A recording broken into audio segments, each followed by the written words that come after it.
नमस्कार शेतकरी मित्रांनो, मी ज्ञानेश्वर पायगन, माऊली कृषी सेवा केंद्र सातपट्टा. शेतकरी मित्रांनो, हे बघा, माऊली कृषी सेवा केंद्र नियोजनाबद्दल ही हळद आहे. याची वाढ पण बघा खूप जास्त झालेली आहे. मला चालता पण येत नाही याच्यामध्ये. आणि पूर्ण तुम्ही बुडापूर शिंद्यापर्यंत पाहिली ती एक सारखी हळद आहे अशी. हे बघू शकता, हे बघा, हे बघा. शेतकरी मित्रांनो, नियोजन व्यवस्थित असेल तर खूप जबरदस्त रिझल्ट मिळतो. आणि त्या रिझल्टचा फायदा असा होतो, म्हणजे खाली फुटवे बघितले तर 5-5, 6-6 फुटवे आहेत. आणि नियोजन बघितलं तर एकच नंबर हळद बघा.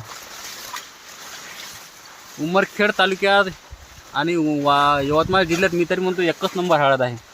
हे बघा, हे बघा, एकच नंबर हळद आहे बघा.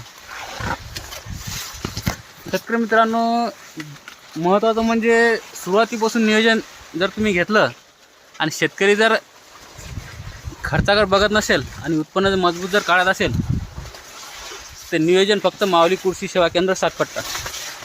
हे बघू शकता, हे बघा, पूर्ण एक सारखा प्लॉट आहे. आणि जवळपास किती एकरचा प्लॉट आहे? 2 एकरचा प्लॉट आहे शेतकरी मित्रांनो. सारखा प्लॉट आहे 2 एकरचा. हे बघू शकता, एकच नंबर.